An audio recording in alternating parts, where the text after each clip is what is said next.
Delhi NCR में देर रात से घना कोहरा छाया हुआ है और दिल्ली के अलग अलग इलाकों से धुंध की तस्वीरें भी सामने आ रहे हैं। क्या हालात है, ये तस्वीरें बयां करने के लिए काफी हैं कि विजिबिलिटी बहुत कम है। सुबह जो लोग घरों से बाहर निकले हैं उनको दिक्कतों का सामना करना पड़ा है क्योंकि विजिबिलिटी बहुत कम, बहुत मुश्किल हो रहा है वाहन चलाना। बहुत सावधानी पूर्वक अगर दिल्ली में आप निकल रहे हैं घर से तो वाहन भी चलाएं और अतिरिक्त समय लेकर निकलें। तो ये आज की दिल्ली की सुबह है। अलग अलग जगहों की दिल्ली एयरपोर्ट पर विजिबिलिटी बहुत कम, धौला कुआं पर बिल्कुल वही तस्वीरें, मुनीर का और इसके अलावा अरुणा आसफ अली मार्ग, सब जगह यही स्थिति। तो इसके अलावा पूरे उत्तर भारत में ये स्थिति, अलग अलग शहरों में, अयोध्या में भी सुबह सुबह कोहरा नजर आया।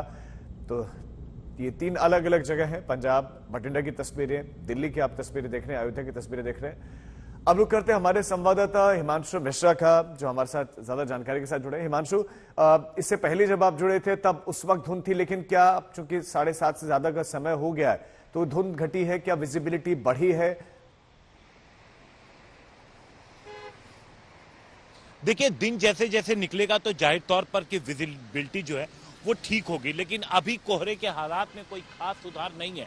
कोहरा उसी तरीके से पड़ रहा है, लेकिन जो मेन जो शहर के इलाके हैं वहां पर इसका असर पड़ रहा है, क्योंकि काफी जब संख्या में, चूंकि वर्किंग डे है, जब सड़क पे लोग निकल रहे हैं तो देखिए हेडलाइट तो गाड़ियों के ऑन है, लेकिन जो शहर के बीच में अगर हम कोहरे की बात करें तो उतना घना कोहरा नहीं है। लेकिन आप जैसे ही थोड़े से ओपन स्पेस में पहुंचते हैं तो एक बार फिर से विजिबिलिटी बेहद कम हो जाती है। क्योंकि देखिए, अगर आप ट्रेन की बात करेंगे राजीव, तो ट्रेनें देर से चल रही हैं, क्योंकि जब वो ओपन स्पेस में पहुंची तो वहां पे विजिबिलिटी कम हो जा रही है। एयरपोर्ट जो है वहां पर चूंकि ओपन स्पेस है तो इसलिए वहां पर विजिबिलिटी कम है।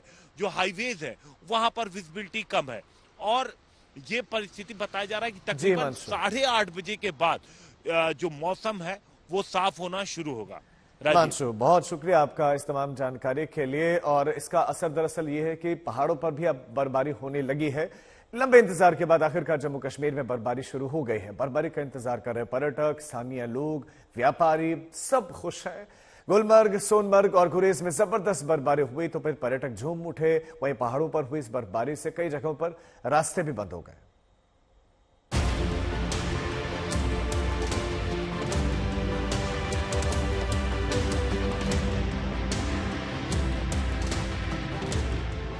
बर्फ से लदी हुई ये वादियां किसी का भी मन मोह ली। जिस वक्त का इंतजार था कश्मीर में वो वक्त आ गया है। आसमान से बरसने लगे हैं बर्फ के फाही। बर्फबारी से लौटी वादियों में रौनक। गुलमर्ग से सोनमर्ग तक बर्फबारी ने माहौल को खुशनुमा बना दिया। आसमान से गिरती बर्फ की इन फाहों ने जम्मू कश्मीर की सुंदरता में 4 चांद लगा दिए हैं। सड़कें और रास्ते बर्फ की सफेद चादर में गुम हैं। ये तस्वीरें जम्मू कश्मीर के गांदरबल इलाके की हैं, जहां सोनमर्ग में इतनी बर्फ गिरी कि कहीं कुछ और दिख ही नहीं रहा है। आमतौर से कश्मीर का ये नजारा दिसंबर में ही दिखने लगता है, लेकिन इस बार इंतजार कुछ लंबा हो गया। लेकिन देर आए दुरुस्त आए।